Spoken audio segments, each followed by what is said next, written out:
big time. Well, I look at how we play against these teams and like Slavia Prague, for example. Like, yes, a win's a win, and you don't really care how you get the goals. But like, I just know that when we come up against any type of opposition that actually can hurt you, because we'll always give the team chances. We gave Slavia Prague loads of chances. We give anyone loads of chances. So a team that can actually convert those chances, the deeper you get into the competition, we're nowhere near it. But that's what I always said about the Europa League. I never cared about being in the Champions League. Couldn't care less. I know we're nowhere near good enough to compete in it. What I wanted was the trophy. And that's why I also said, if someone said to me at the start of the season, you can finish 8th, you can have an FA Cup or a Carabao Cup, I would have taken it. That's what I care about. I care about my days out. I care about what I'm going to remember when I'm old and I'm grey. Yeah, grey, yeah. So. Yeah, you're not grey. Have I got any greys? Yeah? Not that I can see, no. Okay. We've got a lot of lights on here as well. We've got a lot of lights on. Yeah, that's what I care about. Anyway, bring me Anton Semenyo. Yeah, Semenyo's one for you as well. This is what I'm saying. It's so funny how unanimously he fits us. Everybody. He fits us perfectly. Like on the left. On the left, obviously, we needed someone. Should have done it in the summer. Didn't do it properly. Like we needed to have a Son replacement, ASAP for the left. That should have been planned. Some of your left wing purchases in the last few years, mate, are quite funny. Sickening. You were like, what, Timo Werner? Do you know what? You signed like twice. He was so bad. Daniel Levy decided to sign him again. on like that, to the point where I'm pretty sure they just said to him for the rest of last season, like, just don't worry about coming back after you're injured. We'll just say you're injured, because there is such outrage about the fact that you're still here. Solomon, he was a left winger. No, Solomon barely played. Never, like Brian Gill. Terrible. About Tell. Terrible. Yeah, Matthijs Brian Tell. Gill. What a waste of money. How much was he? How much did you sign him for? I don't even know. I think he was in the swap deal maybe for Lamella. Oh, yeah, that's not great. Yeah, Matthijs Tell, you still spent about 30 million quid on him, didn't you? Look, there's nothing against Tell. I think that if he was at a different club and had maybe time and investment in That's actually something I've got to thank you for. Because he changed his mind to Spurs pretty last minute. I don't think, look, I'll be honest, I don't think Tell is terrible. I just think that Spurs are terrible. So, yeah. I don't think he's by far not the worst player I've seen come through my club. I've seen some terrible players come through my club. He wouldn't make the top 10. Yeah, equally, Abby, I've not seen you since the Nottingham Forest loss. Oh, since another. Did I see you Monday? No. Abby, is there any other positions? Obviously, I know left wing, manager. Semenyo, perfect. New manager. Right, I'll tell you where Spurs need to strengthen in Jan. It's gonna be a long list. Okay, right. Santa, baby, tell me. It is manager. Owners. Then we'll move on to the team. Goalkeeper, left back. Goalkeeper. Right back. No, I like my left back. A goalkeeper. It's not. He's not the priority. Like he is terrible, but he's not the priority. Left back fine. Right back fine-ish. Could be a bit more defensively solid, but whatever. Centre back is the back line is okay, despite conceding so many goals. Midfield. So I would like an attacking midfielder. I would like a left winger, preferably 2 of those. I would like. I don't mind having Polinia, but I mean, it's very hard to get a good CDM. It's very hard to get one. Like that's. Someone said a win for Tottenham. A win would be good. Yeah, a win would Ryan be bad. Arsenal. A win would be banging. That would be wonderful. I'd like a striker. That'd be nice, wouldn't it? Because if anyone's seen Dom Solanke, let us know. Yeah. He posted a really, really, really vague Instagram story. Like a timer saying soon. We've passed. Genuinely about 3 months. Honestly, we've passed every single expiry date for every single player. Bar Madison, who's obviously super long term.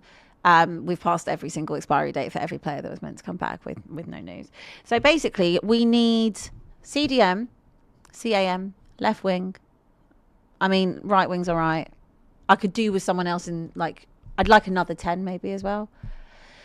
We need a striker and we need Jesus. But in terms of what's realistic, where are the priorities? Like, if you can only probably sign 2 players or at most, so left wing and need some goals. Left wing and a striker, I would say. Mm-hmm. More than anything. Like if you like Ivan Toney, I know I keep banging on about it and he's not coming back, but Ivan Toney would have been perfect. Ivan Toney, Semenyo. Yeah. I do agree with you. I don't understand his, as much as what he says, just the not coming back. Ivan Toney just isn't. I don't But it quite would have just been. understand that. It would have been really good. It would have been perfect. It would have been amazing. In my head, I had it all figured out. You know what? There is actually. Ronnie Dodge says Abbi wish list for Spurs. They need a miracle. They do. They need nexusism. They need nexusism. They need God. They need Jesus. They need whatever religious prayer idol that you want to pray to. They basically just need to be ripped up and start again. Like as Flex said about your club a few years ago, rip it up. Control Alt Delete. Start again. I agree. Yeah. Yeah. Like I don't know. We need. Thank you, Ryan. Thank you. Ryan said, don't worry about Spurs and have a great Christmas. I intend to, mate. I don't let them. Actually, that's a lie, because I did actually get very, very heated the other day. That's the first time I got wound up in a long time about Spurs, like properly wound up. What, on Monday? Yeah. No, Sunday, actually. On Sunday? I was watching the game. Oh, were you doing a live watch along? I was at work, yeah. Oh, no, yeah, no, I saw the clip on, come up on TalkSport. TalkSport. Yeah. You were fuming. You were very, very angry. Rightly so as well. During the game. Oh, during. Jeez, My head was on the moon. You were calling for Thomas Frank, weren't you? Yeah, just get out. Like, look, I tried. I argued with Spurs fans back on the train after the Chelsea game. I literally argued with them and being like, give him time. Look at what he's done at Brentford. We always sack managers, blah, blah. And I said, you know what? New evidence presented. Hold my hands up. I'm wrong. Is it giving Big Nuno vibes? I said in October there is grave danger of this becoming Nuno-esque, and it has. It's Nuno-esque, and it's sad. I wanted it to work. I like Thomas Frank. It's just not it. You know, do a job for you. Definitely do a job for you as a manager, even if it's an interim. Would be Solskjaer. Shut up. I really reckon he would. Shut up. No, man, he'd bring the good vibes back. Shut up. No, I honestly don't know. I mean, like I said on Monday show, if we have to stick with it to the end of the season, then fine. I couldn't tell you where we're going to finish, but like that. Look, there are a lot of parallels, like where it's not all on Thomas Frank. Like this is a squad that did finish 17th, and there is a lot of crap in that squad as well. Like that's not on Thomas Frank. However, when the football is so turgid, I was about to say something else, realised that I can't. When the football is so turgid, and you're losing all the time, you can't. It can't happen. So there's responsibility on the players, but you can't obviously sack a squad. It will always lie on the manager, and obviously the board and the ownership are always going to be held accountable by the fans for it, but they're not going anywhere. Can't get them out of my club. So I feel for him. It's the cards he's been dealt, plus he's obviously had his own issues with injuries.